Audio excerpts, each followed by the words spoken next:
Hi everyone, this is Jessica and welcome back to my channel. Yay!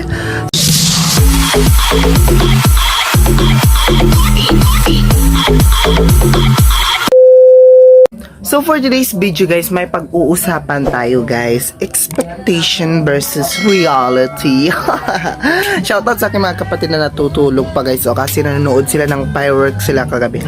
Okay, today is the day to our Savior's birth, Jesus Christ. Because this is the day that He is celebrating His birthday. And tanan man gyud magkaguol-guol sa pa ay magkaguol-guol magkabisi-bisi di ay magkabisi-bisi sa mga palitunon diri palitunon dito kay celebrating lagi sa adlaw na tawhan sa atong Ginoo. And then mag-iyahay kung ihikay bisig kung sala ihikay na ikaw basta klase and then katong magplaster sa ko kay kuan magplaster sa ko Messi pa jud atong buhok ha, Messi. Okay, bago patang mata. So, naisipan jud ako. So, kuan ni ha, storytelling lang ni. Gikan pa gahapon before mag-Christmas sa 12 PM sa gabi. Gahapon naami sa General Santos City kay nang harvest mig mangga. And then sayo minahuman kay lagi wala na mo tiwasunon na lang among mangga nya. Kuan good ka nang gituyo jutog sayo guman kay para maka-attend ni og Pasko. And then pag abot na mo diri alas 8 na sa gabi. So pag abot din nagligo din ko nang imasan ko.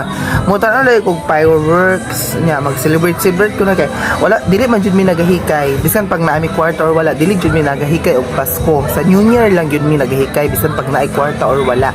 And then di magyud malikay niya dili mi makahikay no kay ang akong ate maghikay magyud na siya Pasko. So mamayta akong ating daghan gahinan pud mi niya. Kay lisod man pud daw kaayog maghikay kay siya niya ang mga pamilya diri wala.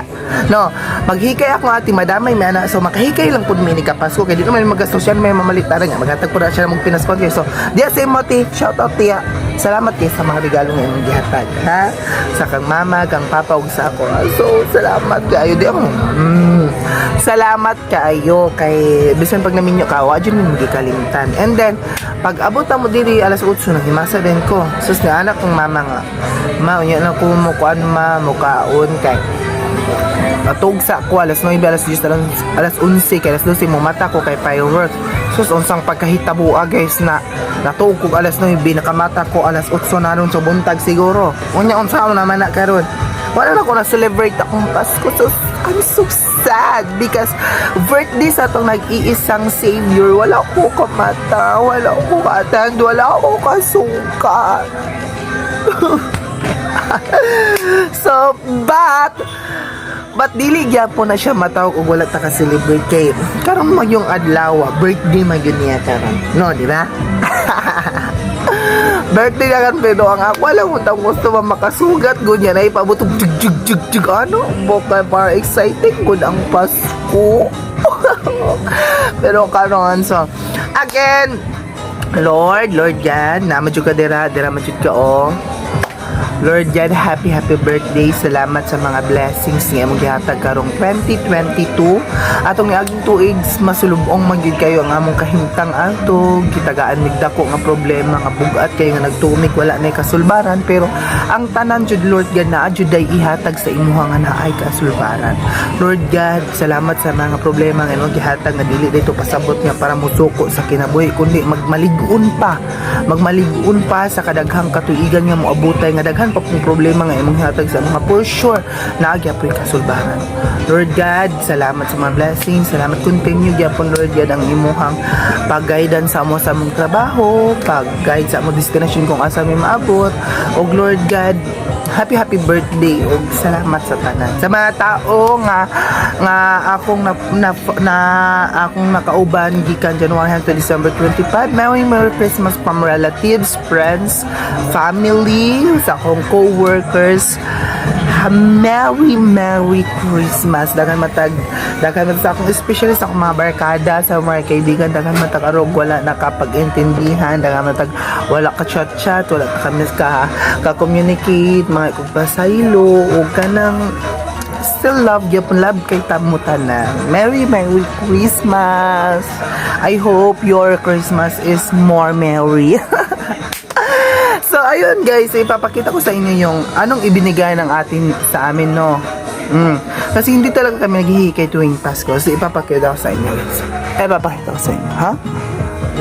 So, nandito na tayo ngayon. Ito yun guys, oh. Yung binigay niya sa amin.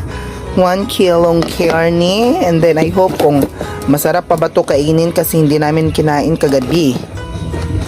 And then, ito din guys, oh, pakupsan din yan. Yan, pakupsan. Basta binigyan niya kami guys. Sobrang marami. Meron din siyang, dinuguan. I don't know kung anong tawag sa Tagalog yung dinuguan.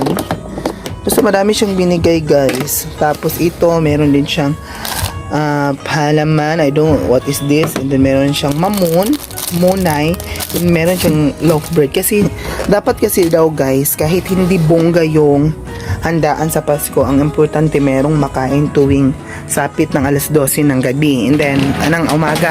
And then ang importante talaga sa Pasko yung buong pamilya, kasi yan ang tinatawag na Noche Buena.